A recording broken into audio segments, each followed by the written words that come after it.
फर्के ना पड़ेला।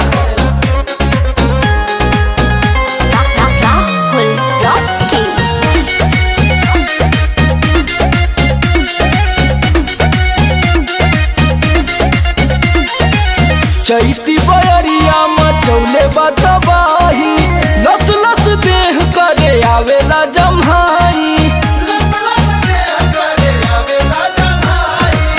चैती बयरिया मचौले बतबाही,